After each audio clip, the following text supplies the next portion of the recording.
Also, another keynote, just when considering NORAD, from start to finish, and now I'm talking about the attack, from the first attack on the North Tower of the World Trade Center, which I'm going to tell you the times here in a minute, to the last, possible crash of Flight 93 in Shanksville, Pennsylvania.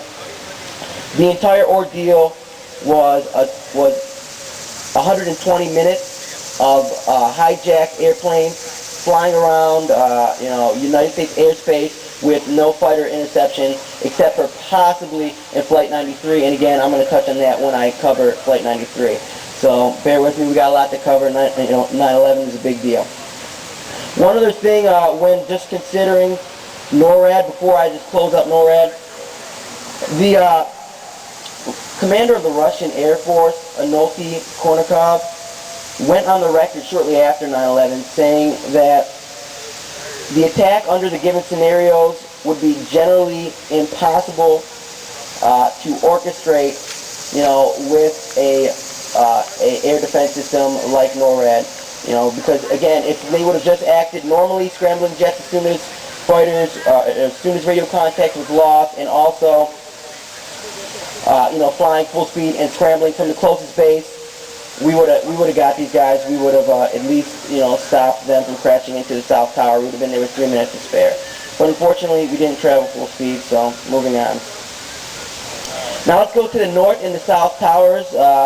These are the ones that most people are primarily aware of. The North Tower was struck at 8:46 by Flight 11 out of Boston.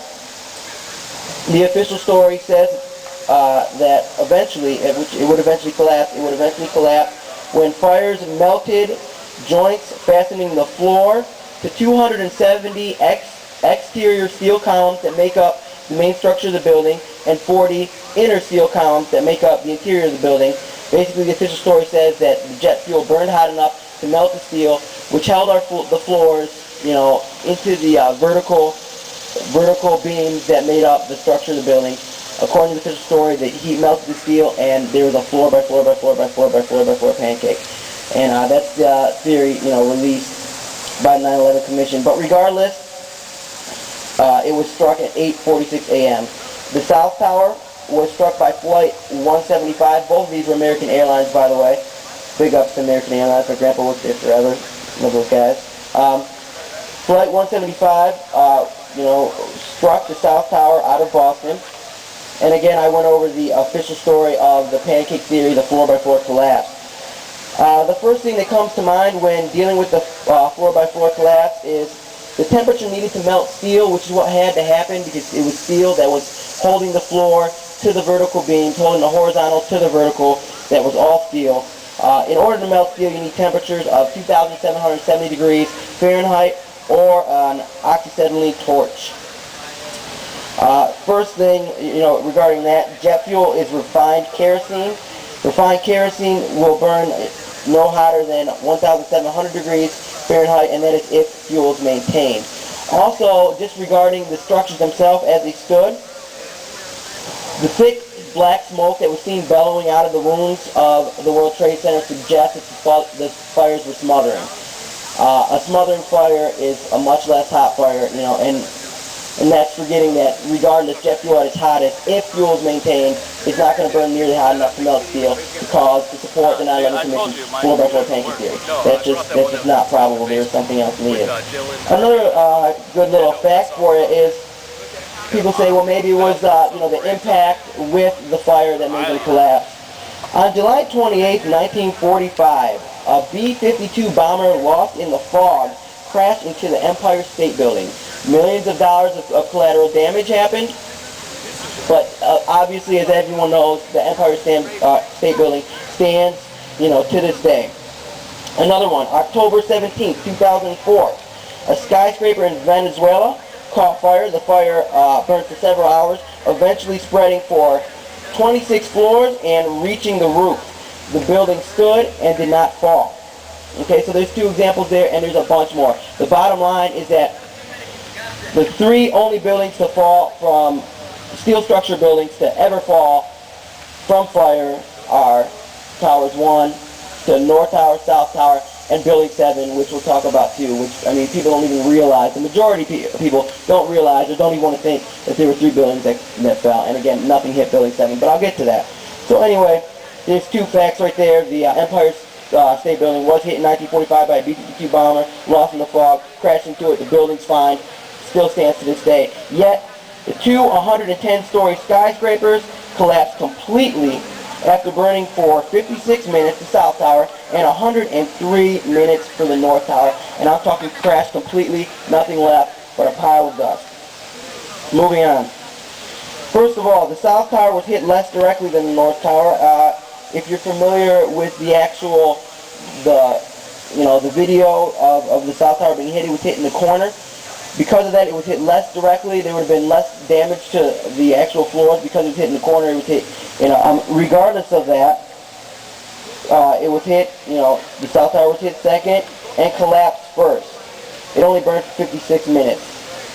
Again, the South Tower was struck 17 minutes later, but fell 29 minutes earlier. Now, if you're going to believe the official account that jet fuel or whatever else, aided to those fires, caused the steel to melt, you've got to realize, it takes common sense to know that the longer a building is exposed to, or anything is exposed to fire, the more burn it's going to be. So why then is the building that is struck 17 minutes later, how then would it fall 29 minutes earlier? It would make sense for it to happen, the opposite of that. The building struck first, fall first, because it's exposed to the fires longer. But regardless, the one struck second, collapsed first. The North Tower was hit more directly. Now this one collapsed at 10:28 after burning for 103 minutes. This was the one that was hit most directly, causing a huge wound directly in the side of the building and not hitting the corner. And again, this one, 106-story building, collapsed completely to the ground. Both the towers collapsed in under 10 seconds, which is free fall speed. And in a matter of moments here, I'm just going to take a quick break and show you guys just some brief video of the towers collapsing in free fall speed and a couple other things. But regardless, both towers did collapse in under 10 seconds and at free fall speed. 100 tons of concrete, which made up each tower, was pulverized entirely to dust, which created the huge dust cloud that is seen when people are, running from the debris as it comes down, as the tower comes down, very, very quickly, running from a huge cloud of dust that was caused by 100 tons of concrete, which, made up each tower, being entirely pulverized.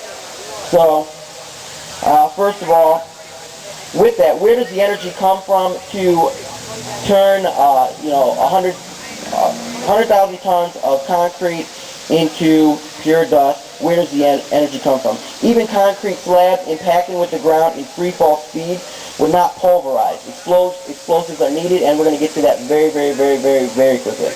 And thank you all again for bearing with me. Alright, now, talking about the pancake theory again, going back to that.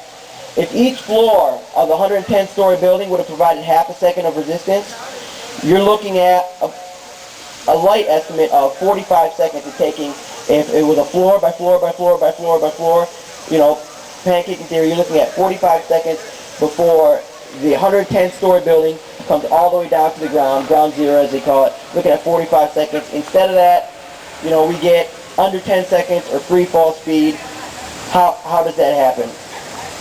Also, if you believe the pancake theory, the last 20 or 30 stories of the tower should have remained simply because of the fact that when constructing a building, the bottom beams are thicker to support the weight of the above floors. So if it was a pancake theory and not explosives, that leveled it entirely to the ground, you should have 20 or 30, the top 20 or 30 floors should at least be remaining because that's where the thickest beams in the bottom are. And even if they did remain, we would never know because shortly after, Giuliani brought in controlled demolition to finish the job and level them completely, selling all scrap to foreign shipping yards, actually Chinese shipping yards. Anyway, I'm going to give you a quick quote, and this quote is coming from Hyman Brown. This is the World Trade Center construction manager, someone who I would think would know a lot, about the World Trade Center in general.